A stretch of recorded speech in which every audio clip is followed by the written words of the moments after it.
पूरे 10 दिन हो चुके हैं, 500 और 1000 के नोट बंद हुए। हालात अभी तक नहीं सुधरे हैं। बैंक और एटीएम के बाहर कैश के लिए लोग परेशान हैं। लेकिन एक अहम सवाल यह है कि क्या कैश की कमी है?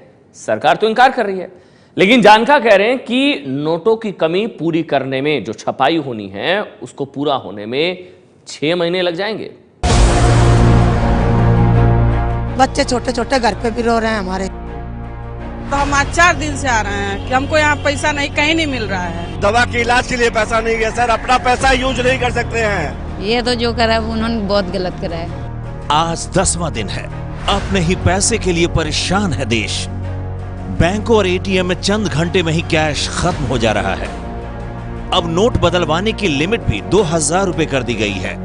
तो क्या ये माना जाए कि बैंकों में नोट की किल्लत हो गई है? सरकार का जवाब सुनिए।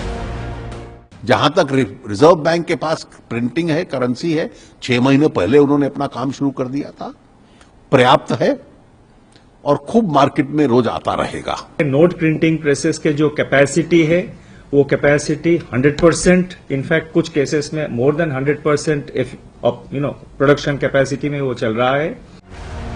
बड़े शहरों में तो भारी भीड़ दिख ही रही है, छोटे शहरों और कस्बों में हालात और भी खराब हैं।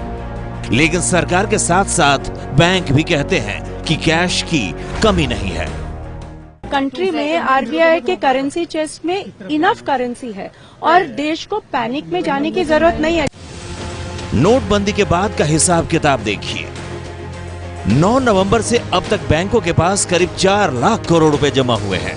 ये रकम 500 और 1000 रुपए के पुराने नोट हैं, जिसे वापस ग्राहकों में बांटा नहीं जा सकता।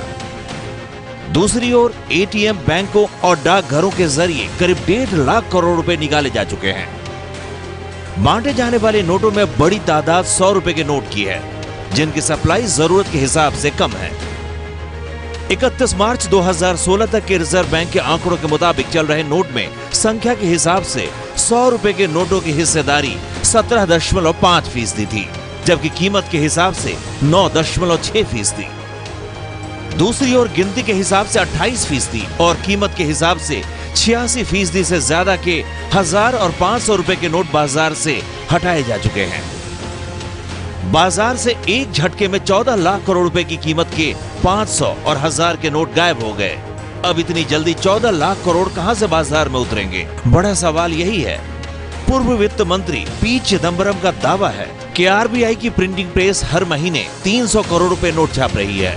जरूरत के मुताबिक नए नोट छपने में 7 महीने का वक्त लगेगा। 500 1000 के नोट बदलने के लिए करीब 2300 करोड़ नोट की जरूरत है। चिदम्बरम के दावे से आर्थिक क्षेत्र के जानकार भी सहमत हैं। करेंसी छापने की जो कैपेसिटी है हमारे देश में वो है 2600 करोड़ नोट्स। उसका 1/3 भाग हाई डिनोमिनेशन नोट्स के लिए रखा गया है। चलिए आप युद्ध स्तर पे करते हैं तो आधा भाग आप हाई डिनोमिनेशन के लिए दे देते हैं, फिर भी इसमें 4 से 6 महीने लग सकते हैं। वहीं योजना आयोग के पूर्व सदस्य सौमित्र चौधरी के मुताबिक पुराने 1000 रुपए के नोट को छापने वाले भारतीय रिजर्व बैंक नोट मुद्रण प्राइवेट लिमिटेड BRBNMPL में ही अब 2000 रुपए के नोट छापे जा रहे हैं। यहाँ 2 शिफ्ट में काम करने पर 130 करोड़ नोट हर महीने छापने की क्षमता है। अगर ये 3 शिफ्टों में भी काम करें तो महीने में 200 करोड़ से ज्यादा की संख्या में नोट नहीं छापे जा सकते। इसलिए 1000 रुपए के नोटों के कुल मूल्य के बराबर 2000 के नए नोट छपने में 2 महीने का समय लग सकता है। लेकिन 2000 रुपए के नोट से ज्यादा बड़ी समस्या 500 के नोटों को लेकर है, क्योंकि उन्हें ज्यादा छापा जाना है। चौधरी के मुताबिक 500 रुपए का note security printing and minting corporation of India limited छापता है, जिसकी क्षमता 100 करोड़ नोट प्रति माह छापने की है। यदि दिसंबर के आखिर तक 2000 के नोट छापकर खाली होने के बाद BRBNMPL भी 500 रुपए के नोट छापने में लग जाए, तब भी 500 के 1658 करोड़ रुपए नोट छापने का काम मई 2017 तक ही पूरा हो पाएगा। ऐसे में अब बड़ा सवाल ये है कि नए नोट बाजार में कब तक पर्याप्त मात्रा में आएंगे, जिससे कि कैश की किल्लत खत्म हो सके। दिल्ली से शिशिर सिन्हा की रिपोर्ट।